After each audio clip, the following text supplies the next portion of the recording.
Oui, alors moi j'étais musulmane il y a encore 2 mois et demi. Waouh. Et je suis médecin, on m'a annoncé un cancer des ovaires au mois de juin. D'accord, d'accord. Et pendant 3 semaines, 1 mois, en fait, j'étais très très mal, jusqu'à entendre parler de Jésus. Quoi, j'en avais déjà entendu parler, mais là j'ai été vraiment touchée sur une vidéo comme ça un soir chez moi. Et donc je me suis intéressée à cette personne et en fait j'avais pleuré pendant 3 semaines de tristesse et là je pleurais d'amour. Wow.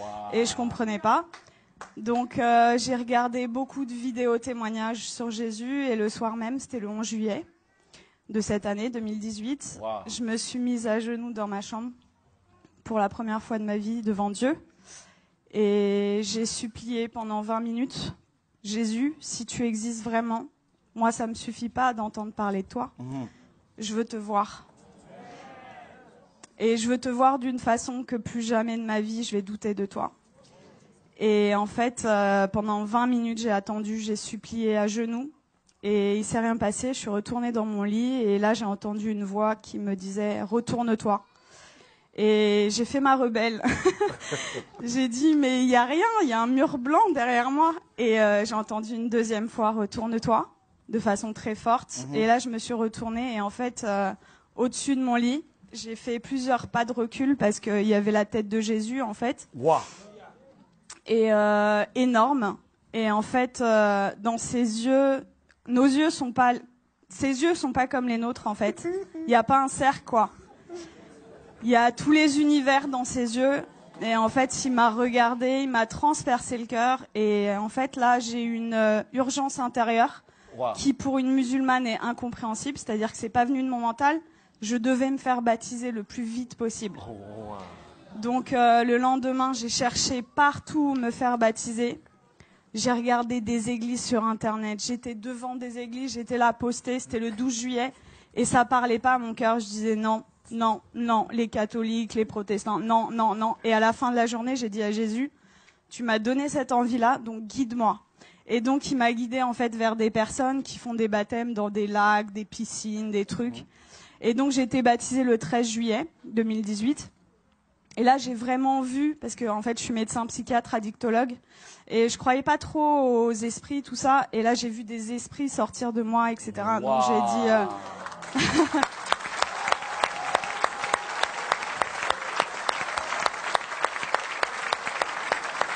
Est-ce que ça vous dérange de venir un peu? Hein? Ça vous dérange de venir? De quoi? Est-ce que vous pouvez venir? C'est possible? Ah oui, je peux. Mais là, c'est... Quand on parle de Jésus ici, là... Wow! Jésus! Attends. Merveilleux, merveilleux, Dieu pour moi, tout-puissant, créateur, prince de la paix. Il me sauve, il me garde en lui à jamais. Merveilleux, mon sauveur, mon Dieu, mon... Wow!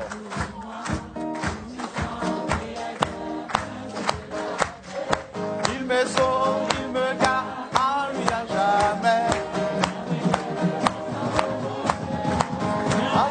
Merveilleux, merveilleux, Jésus est pour moi, puissant, créateur, prince de la paix.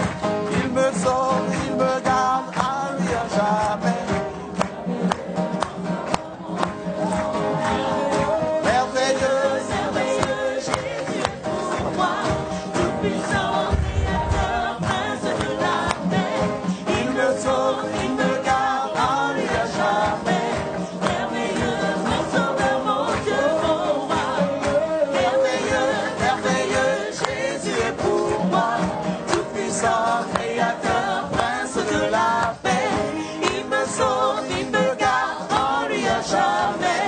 Merveilleux, mon sauveur, mon Dieu, mon roi.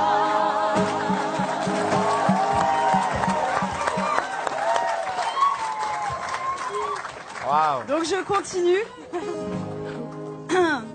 Donc là, j'ai vu des esprits sortir de moi et je rentre chez moi, c'était le 13 juillet. Et là, dans mon lit, je commence à parler une langue où je comprenais rien. Et là, je dis, mais qu'est-ce que c'est que ça? Et en fait, on m'a dit après, c'est du parler en langue. Mais chez les musulmans, ça n'existe pas. Donc moi, j'avais jamais entendu parler du parler en langue. Et ça a duré 3/4 d'heure, 1 heure. J'ai parlé une langue où je comprenais 0 mot. Et en fait, j'ai senti une énergie remonter de mon ventre. Et je prenais comme ça. Et je jetais, en fait. Ça a duré 3/4 d'heure, 1 heure. Et là, au bout de 3/4 d'heure, 1 heure, j'ai arrêté de parler. Et j'avais des douleurs depuis 4 ans, tous les jours. Et là, pour la première fois depuis 4 ans, plus aucune douleur.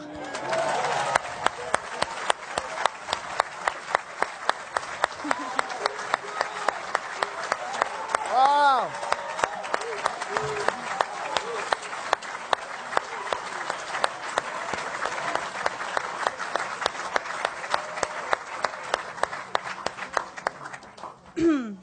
Et donc là, j'ai dit, ok, je suis guérie, c'est bon. J'ai pris rendez-vous chez mon gynéco le 17 juillet.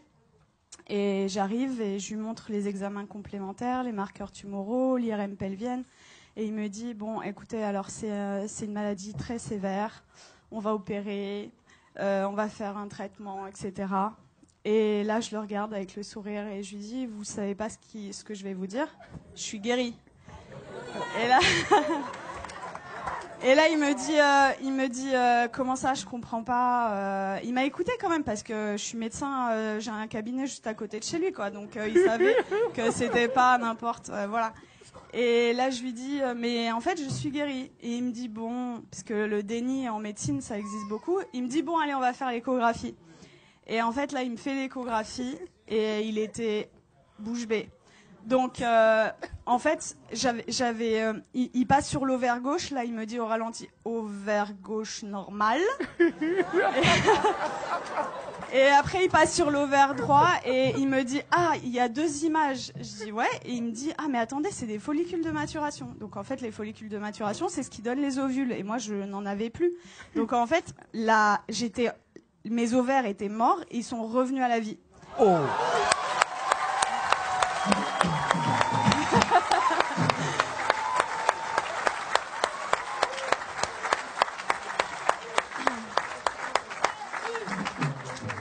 Et là, il retire la sonde et il me dit, vous vous rhabillez, vous allez m'expliquer ce qui s'est passé.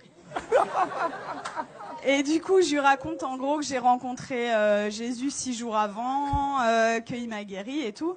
Et il me dit, bon, écoutez-moi bien. Moi, je crois en Dieu, donc je pense que c'est possible. Je suis juive, donc je pense que c'est possible. Mais vous êtes médecin, attention, gardez ça pour vous. Et là, je lui ai dit, j'ai rigolé. Je lui ai dit, c'est impossible. Je lui ai dit, je veux que le monde entier...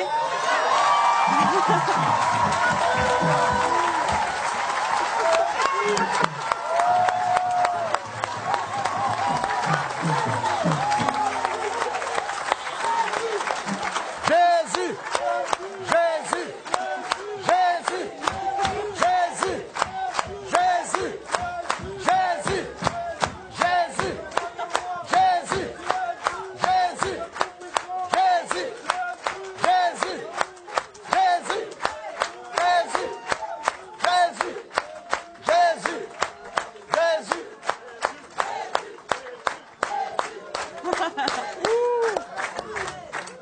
Je lui ai dit, je veux que le monde entier sache que Jésus est vivant.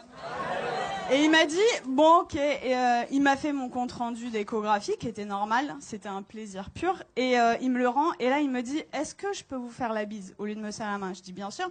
Et il me prend le visage et il me dit que Dieu vous garde.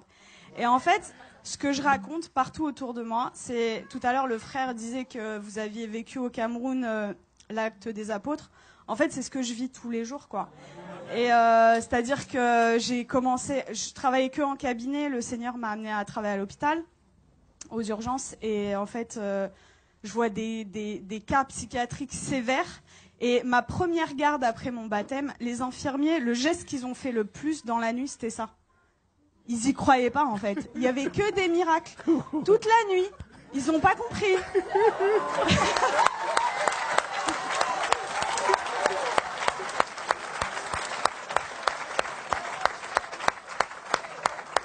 Et en fait, partout où je vais, partout où le Seigneur donc est avec moi, il se passe des miracles. Et c'est ce que je dis, en fait. Moi, ça fait que 2 mois et demi que je suis chrétienne. Et je vois les frères et sœurs, ils osent pas parler de Jésus. Ils ont limite honte de lui. Je dis, mais oh! Moi, je vais au salon de coiffure, il y a des coiffeuses qui sont guéries. Je vais à la boulangerie, à la boulangère.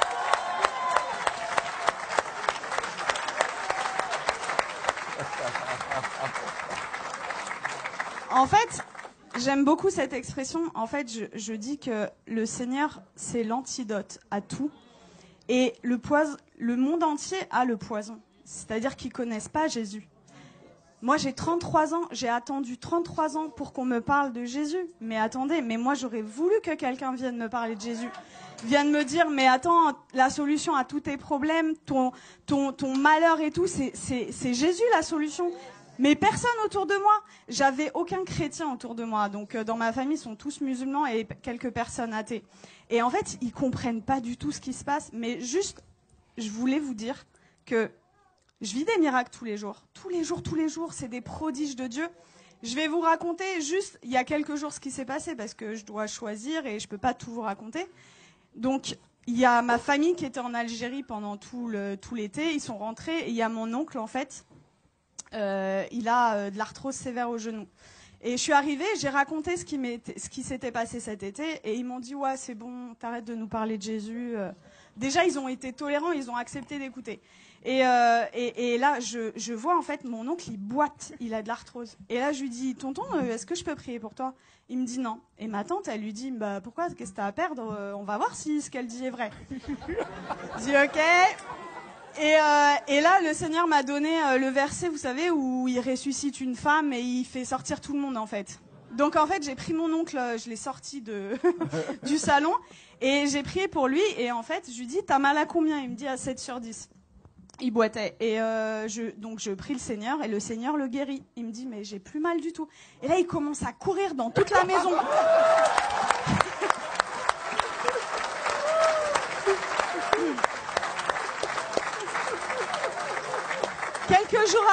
Quelques jours après, je retourne dans la famille et là, il me dit, Nermine, tu vas pas me croire, j'ai vu mon ophtalmo. En fait, il voit son ophtalmo 2 fois par an.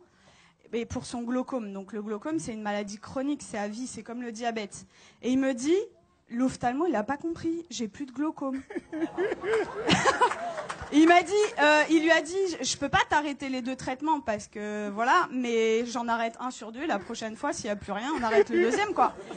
Et donc ça, c'était mon oncle et mon père qui a 80 ans, musulman depuis 80 ans. Waouh. J'ai été le voir, ça faisait très longtemps que j'étais pas allée le voir, au moins 6 mois, 1 an. J'ai été le voir jeudi dernier. Et en fait, je lui ai raconté ce qui m'est arrivé. Il a été guéri, j'ai prié pour lui, il a été guéri de ses acouphènes, c'est des bourdonnements. Il avait depuis 10 ans, plus d'acouphènes. Il avait mal au dos, il pouvait pas sortir sans ceinture. Plus de ceinture, je l'ai sorti sans ceinture. Il voyait double, il avait une diplopie. Il voyait double quand il mettait pas ses lunettes. Plus de diplopie. Et là, au bout de 2 heures, il me dit, c'est bon, je me donne à lui.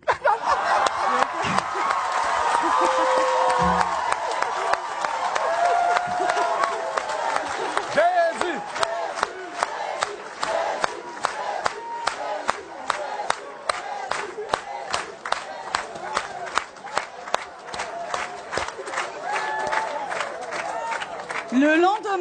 Le lendemain, donc c'était vendredi là, non, c'était pas hier, c'était vendredi dernier. Vendredi, j'arrive, donc le lendemain, en fait là, il me dit, tout ce qu'on s'est dit là, t'oublies, c'était des bêtises, tu me parles plus de Jésus. J'étais choquée. Je dis bon, ok. Et là, dans ma tête, au bout de 2 minutes, je dis non, ça va pas se passer comme ça. Et ça, vraiment, les frères et sœurs, c'est un truc hyper important. Vous priez, mais il faut proclamer aussi ce qui est écrit dans la parole. Et donc, dans ma tête, j'ai dit, je proclame qu'il appartient à Jésus. Je proclame qu'il appartient à Jésus. Et donc, j'ai proclamé. Et là, il me dit, j'ai la tête lourde et tout. Et je dis, j'ai vu l'opportunité. Je dis, je peux prier pour toi? Et il me dit, non, tu m'approches pas. Et donc, en fait, 3 fois d'affilée, en 1 heure, peut-être 3 fois, je lui ai proposé. La 3e fois, il me dit, ça prend combien de temps? Je lui dis 5 secondes. Je dis ok. Il me dit ok. Donc, je mets ma main comme ça, je chasse les esprits au nom de Jésus. Et là, il éternue, mais de façon disproportionnée. Et là, il me regarde et il me dit, c'est parti. Je dis, ah ouais? Et il me dit, tu crois que ça a un rapport avec ta prière? Je dis, bah totalement. Et du coup, on est reparti à parler de Jésus. Je l'ai sorti, on est parti manger ensemble. Ça faisait 20 ans, ça faisait 20 ans qu'on n'était pas sortis ensemble. Et en fait, je lui ai parlé du baptême dans l'après-midi. Et dans l'après-midi, il me dit, ok, je suis ok pour être baptisée. Donc là, j'étais là, j'ai dit, je vais te baptiser dans ma baignoire, mais je voulais pas le faire toute seule. Donc j'ai écrit à des frères et tout, oh, mon père, il veut se faire baptiser, qui sait? Et du coup, j'ai un frère qui est venu, et à 21h vendredi dernier, j'ai baptisé mon père.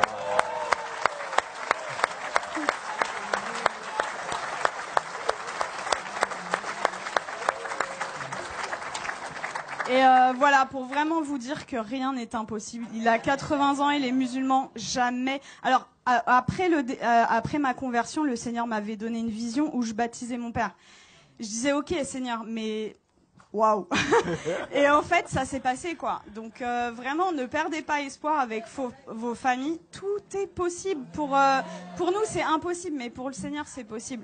Et voilà, vraiment, votre vie, ça devrait ressembler au lac des apôtres, quoi. Donc vraiment, n'ayez pas honte de parler de Jésus. Qu'est-ce que ça va vous coûter? Vous passez à la boulangerie. Vous savez, moi, je suis dans ma voiture et même sur le périph', j'ai des gens. En fait, je loue le Seigneur. J'ai effacé toutes mes musiques du monde là et j'ai mis des louanges. Et donc je chante et tout, et même sur le périph', il y a des gens, ils passent sur le périph', ils me font comme ça, et moi j'ouvre ma fenêtre et je leur dis Jésus est la réponse. Et voilà, et en fait, ça franchement, si moi, en tant que médecin et venant d'une famille de musulmans, je prends le risque, vous qui avez votre famille, etc., qui croyez, mais osez quoi, parler de Jésus tout le temps, parce que voilà, j'ai une image qui m'était venue, c'est limite non-assistance à personne en danger, en fait, de pas parler de Jésus. C'est l'antidote des antidotes à tout, et vraiment, quand vous découvrez un antidote et que quelqu'un en face de vous a le poison, ben vous gardez pas l'antidote pour vous, quoi, c'est égoïste. Donc il faut le partager. Wow. Voilà. Et tout à l'heure, je suis arrivée, j'ai parlé avec Laurent et ça m'a beaucoup touchée parce que quand j'étais petite, en fait, quand on me demandait quel métier tu veux faire, je disais Mère Teresa. Et dans une famille musulmane, vous imaginez, et ils m'ont dit non, ça va pas être possible. Non, tu vas changer, tu changes. Et du coup, j'ai dit bon bah ok, je veux être médecin. Et en fait, c'est incroyable comment le Seigneur il est en train d'organiser les choses. Et du coup, quand Laurent m'a parlé d'orphelinat tout à l'heure, je sens que j'ai un appel fort Amen. Pour ça. Et voilà, on verra comment le Seigneur fait les choses. Mais voilà, Dieu vous aime beaucoup et croyez. Alléluia.